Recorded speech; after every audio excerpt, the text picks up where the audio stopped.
Hyderabad Indira park వద్ద తెలంగాణ జాగృతి ఆధ్వర్యంలో ధర్నా ఏర్పాటు చేశారు. మాజీ సీఎం కేసీఆర్కు కాళేశ్వరం ప్రాజెక్టు విషయంలో నోటీసులు జారీ చేయడం వ్యతిరేకిస్తూ ధర్నా చేపట్టారు. ఈ ధర్నాలో ఎమ్మెల్సీ కవితతో పాటుగా జాగృతి కార్యకర్తలు పాల్గొన్నారు.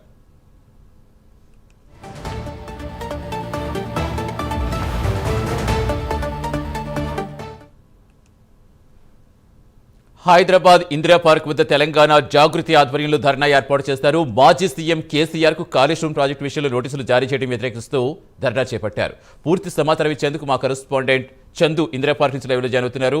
చందు, ఇంకా ఈ ధర్నాలు ఎవరెవరు పాల్గొన్నారు కవితతో పాటు? సతీష్, మరి కాసేపట్లో తెలంగాణ జాగృతి ఆధ్వర్యంలో ఇందిరా పార్క్ వద్ద మహాధర్మ ప్రారంభమవుతుంది.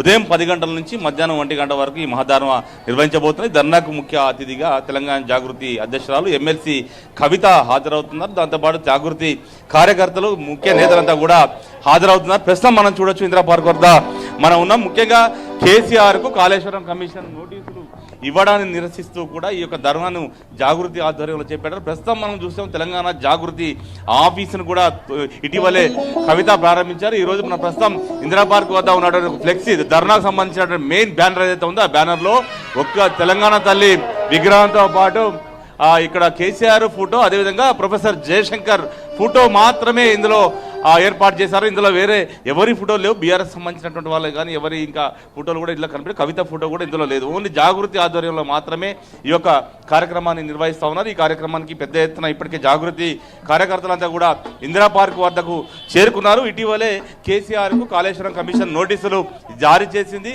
ఈ నోటీసులకు ఖచ్చితంగా రావాలి, రిప్లై ఇవ్వాలని కూడా చెప్పినటువంటి నేపథ్యంలోనే ఈ కవిత ఈ యొక్క కార్యక్రమాన్ని తీసుకున్నారు. అయితే ముఖ్యంగా చూసినట్టయితే కాళేశ్వరం సంబంధించినటువంటి ఏదైతే నీళ్ళు ఇచ్చి ఆదుకున్నటువంటి రైతులను మేలు చేసినటువంటి కేసీఆర్కు నోటీసులు ఎలా ఇస్తారో అంటూ కూడా కవిత ఇప్పటికే విమర్శలు చేశారు. ఇక్కడికి వచ్చినటువంటి ఫ్లెక్సీలన్నింటిలో కూడా కాంగ్రెస్ ద్రోహం, బీజేపీ మౌనం, తెలంగాణ రైతులకు శాపం, నీళ్ళు ఇచ్చినటువంటి కేసీఆర్ పై నిందాల అంటూ కూడా ఒక ఫ్లెక్సీలన్నీ కూడా ముద్రించి ఇక్కడ జాగృతి కార్యకర్తలంతా కూడా పట్టుకున్నటువంటి పరిస్థితి మనకు చాలా స్పష్టంగా కనిపిస్తుంది. ప్రధానంగా చూసినట్టయితే అయితే ఈ యొక్క జాగృతికి సంబంధించి యాక్టివిటీస్ మాత్రం కవిత చాలా స్పీడ్ అయితే పెంచినట్టుగా కూడా చాలా స్పష్టంగా మనకు తెలుస్తూ ఉంది. ఎందుకంటే గతంలో జాగృతి ఏదైనా పిలిపిస్తే ఆ కార్యక్రమంలో బీఆర్ఎస్ కార్యకర్తలు కూడా పాల్గొనేవారు. కానీ ఈసారి ఈ కార్యక్రమంలో మాత్రం ఎక్కడా కూడా బీఆర్ఎస్ కార్యకర్తలు పాల్గొన్నటువంటి పరిస్థితి మనకు కనిపించడం లేదు. ప్యూర్లీ ఇది జాగృతి సంబంధించిన కార్యకర్తలే హాజరవుతున్నారు. ఎందుకంటే గతంలోనే ఇప్పటికే కవిత కొన్ని విమర్శలు అయితే చేశారు. ఎందుకంటే కేసీఆర్కు నోటీసులు ఇస్తే బీఆర్ఎస్ పార్టీ పక్షాన ఎందుకు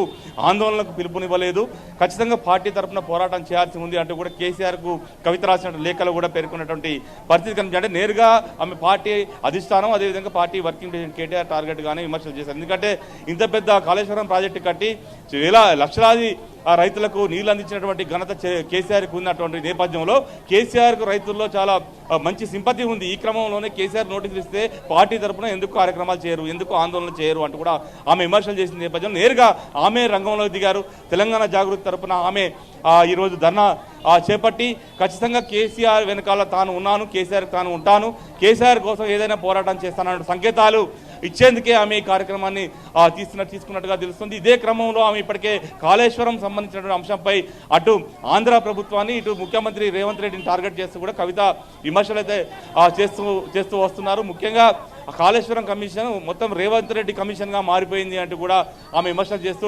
కేసీఆర్ను కూడా ఎక్కడ కేసీఆర్ పై మాట పడకుండా ఆమె ఎదుర్కొనే పరిస్థితి మనకు కనిపిస్తున్న నేపథ్యంలో ఈరోజు మహాధర్నా ఇందిరా పార్క్ వద్ద చేపడుతున్నారు. దీనికి చాలా వేలాది మందిని కూడా ఇక్కడికి రప్పిస్తున్నారు. మరి కాసేపట్లోనే ఎమ్మెల్సీ కవిత ఇక్కడికి చేరుకున్న తర్వాత మహాధర్నా ప్రారంభమవుతుంది. తర్వాత ఆమె స్పీచ్ కూడా ఉంటుంది. గతంలో జాగృతి కార్యక్రమం ఏర్పాటు చేస్తే ముషిరాబాద్ నియోజకవర్గంలో ఉంది కాబట్టి ఇక్కడ సంబంధించిన స్థానిక ఎమ్మెల్యే కావచ్చు, అదేవిధంగా ఎమ్మెల్యే కుమారుడు ముఠా యువనాయకుడు జయసింహ కావచ్చు, వీళ్ళంతా కూడా ఈ కార్యక్రమానికి హాజరై విజయవంతం చేసే పరిస్థితి. కానీ ఈ రోజు మాత్రం ఇక్కడ స్థానిక ఎమ్మెల్యే కానీ ఎవరు ఇప్పటివరకు అయితే వచ్చినటువంటి పరిస్థితి లేదు. మొత్తం కూడా జాగృతికి సంబంధించినటువంటి నేతలు మాత్రమే ఈ యొక్క మహాధర్నాకి హాజరయ్యారు. Satish, right, thank you.